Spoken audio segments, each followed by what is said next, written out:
BJP leader T राजा ने महाराष्ट्र सरकार से मुगल हिस्ट्री मिटाने की अपील की है। उन्होंने कहा है औरंगजेब की कब्र तोड़कर वहां शौचालय बना देना चाहिए।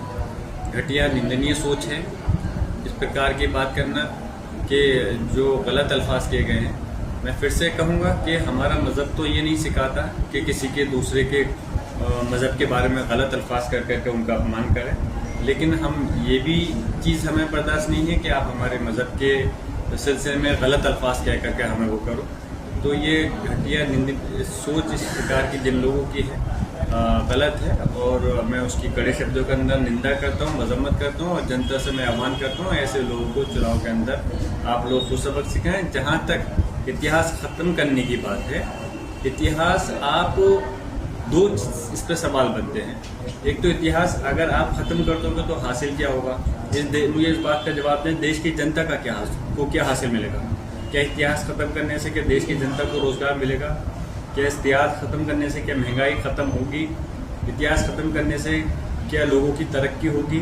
रोज़गार और स्वास्थ्य व्यवस्थाएँ, एजुकेशन की फैसिलिटीज़ क्या उसमें बढ़ेंगी? तो कुछ नहीं होने वाला। सिर्फ और सिर्फ लोगों का माइंड डाइवर्ट ज़रूर हो सकता है, और माइंड डाइवर्ट से कुछ देश की तरक्की नहीं होने वाली। इसलिए मैं यही कहूँगा कि इन सारी बातों का कोई मकसद नहीं है। सिर्फ और सिर्फ लोगों को आपस में बांटना है, और लोगों को बांटने का काम और लोगों ने भी किया है, इसलिए हमें उस रास्ते पर नहीं चलना। आरएसएस बैन की मांग उठ रही है, कुछ लोग समर्थन कर रहे हैं, कुछ लोग विरोध में हैं। आपका क्या मानना है? सबकी एक राय नहीं हो सकती, सबकी अलग अलग राय है। कोई विरोध करेंगे, कोई समर्थन करेंगे, लेकिन जाहिर सी बात है जो उसके हम होंगे वो विरोधी करेंगे। जो इस चीज़ को महसूस कर रहे हैं कि इस देश के अंदर आरएसएस गलत वो कर रही है, तो वो मांग करेंगे बैन देना चाहिए। मैं भी यही मांग करता हूँ कि आरएसएस पे बैन इसलिए नहीं कर रहा क्योंकि वो बीजेपी उससे निकली हुई है, बल्कि आरएसएस बीजेपी से नहीं निकली, बीजेपी उससे निकली हुई है। मैं इसलिए कह रहा हूँ क्योंकि जिस प्रकार की चीज़ें लोगों को आपस में बांटने का उसके प्रति काम चल रहा है, इस पॉइंट ऑफ व्यू का आरएसएस पे बैन लगना चाहिए, और इससे देश की में आपस में लोगों के अंदर भेदभाव बढ़ रहा है, एकता पे असर। रामभद्राचार्य ने कहा है अगर हिंदू राष्ट्र बनाना है तो संसद में 470 सीटें लानी ज़रूरी हैं। कैसे देखते हैं इस बयान को उनके?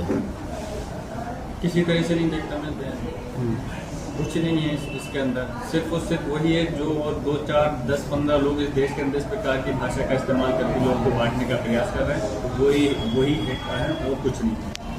470 सीटें ये जीत कर नहीं, ना तो जीत सकते हैं, और न ही इस देश को कोई धार्मिक राष्ट्र बनाया जा सकता है।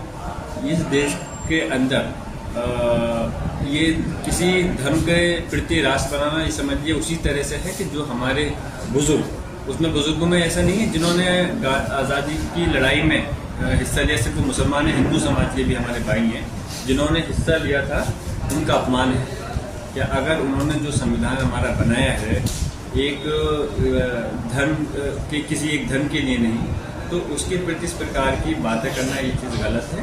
और ना तो 470 सीटें जीत सकती हैं, ना कोई ये हिंदू राष्ट्र बन सकता है। सभी के ये राष्ट्र और ये